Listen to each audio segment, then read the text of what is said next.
In this video, we're going to be covering the topic of sockets. Sockets are actually used to create a connection among the computers. So we have already discussed the introduction of sockets in the previous video. Now we're going to be using sockets practically in this video. So let's get started. To use a socket, I'm going to create another package to manage my hierarchy of application. So I'm going to create a package with the name of communication or COM. I'm just going to create new class and package. I'm going to use com.beda.androidchatter.com. COM would be actually standing for communication. So socket is actually for communication. We are actually give it the name of COM. I'm going to click on finish. And that's what we have is actually a communication package. Now I'm going to create a class inside this. And I'm going to create and give it a name of socketer, and I'm just going to finish it, and that's it. Now we have a socketer class. Now that after I've created the class socketer, I'm going to implement the socket class from the package interfacer, because socket contains the variables which we're going to be using inside the socketer class. So I'm going to implement the interface implements and that will be containing socket, and I'm just going to use it. Now as you can see that Android chatter interface socket, and then I'm going to add the unimplemented methods in here. So I've created actually these methods like send HTTP request and start listening port methods inside a socket file. I'm going to finish it. That's it. Now we have these two unimplemented methods. I'm just going to press the enter key, and then I'm going to create a server authentication variable, string variable, which is going to be holding the server authentication, which means that the port number and plus the IP address, so that we're going to be able to use that in our upcoming connection. So I'm going to use private static final string authentication server address is equal to, and I'm going to use HTTP 127.0.1/Android chatter. So now you might be confused at what this address is and what does it belongs to.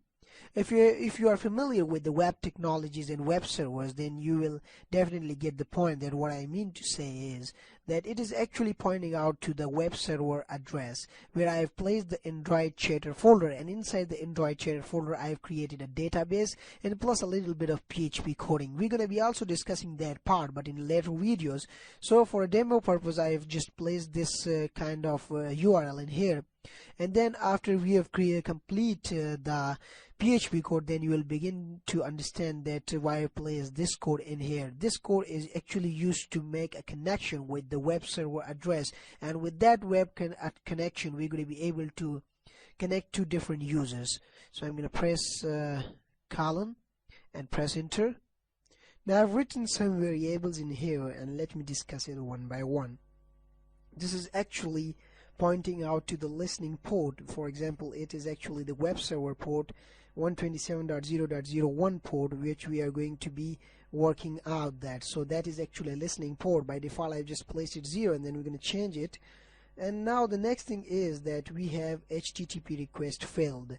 This string I've put it this string in here so that if anything happens like a connection failed happen, or if we are requesting for the HTTP request and it fails, then this string would be activated, but by default I've given the value a null to it.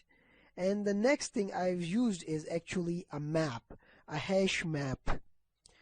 A hash map is actually an implementation of the map, and a map is actually a data structure consists of a set of keys and values in which each key is mapped to a single value. A maps provide a helper keys to iterate to all the keys contained in it. So it contains the init address, the initial address which is going to be launching from that, and a socket for the connection, and then we give it the name of sockets, and then we actually instantiated it. The next thing we used is a server socket. As I've told you in the previous video, the server socket is used to hold on a port number. So at the start we have just given it a value of null, and then we're going to manipulate this value. And then I create a boolean value of listening, so that it will be providing us in the information that whether the port is listening or not.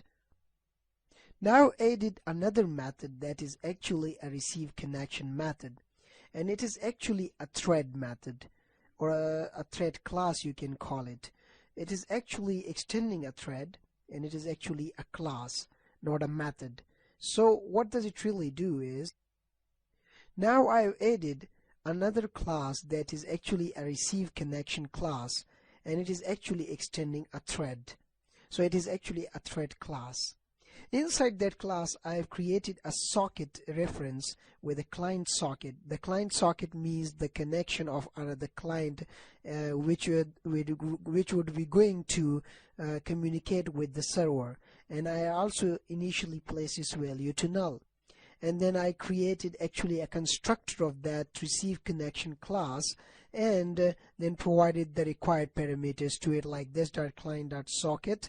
And then I provided another thing is that with the help of socketer, which is actually the main class name, I've actually got the values like the initial address, which is actually 127.0.01. So I got this address with the help of get initial address and using the socketer. The next method I have written in here is actually the run method. It is actually the default run method of the thread, as receive connection class extending the thread, so we're going to have to enter a run method so that we're going to be able to execute this thread. And inside this thread I've used a buffer reader. So what does buffer reader do? It's actually reads the input connection, and as you can see that I've just provided the client socket.get input stream. So client socket is actually a socket in here. As you can see that it is actually a socket, and I am just getting the input stream from the socket and using and manipulating it via buffered reader. So for example, if the user is online, so that is actually an input stream, and I am getting it through client socket, which is actually a socket in turn, and then I'm just manipulating it via buffer reader. And then I'm just actually creating an input line string, and then with the help of this input line I'm going to read through the whole input stream of that incoming connection. So if the input line is equal to in.readLine is not equal to null. So what does it really mean? That if input line contain the in.read line, which means that in is actually a buffer reader, which is actually going to take out the input.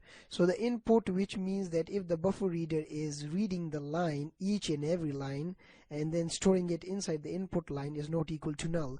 For example, if there is a string of incoming connection like hello world. So hello world is actually a string of incoming connection. It is coming in, and a buffer reader is actually reading this string of connection and then storing it inside the input line, and is not equal to null. For example, buffer reader is actually listening to h of that hello world, and it is still not equal to null, and it is stored now inside an input line. So now we're gonna manipulate that while that is going to the last word, like the hello world. So D is actually the last word. Until the D word, it will begin to loop down. And then after that I have provided the two if else statements, like if input line, that is actually this one, dot equals exit is equal to false, which means that if the input line equals to exit, which means cross it down or close it down, then return false, which means that it is not going to happen.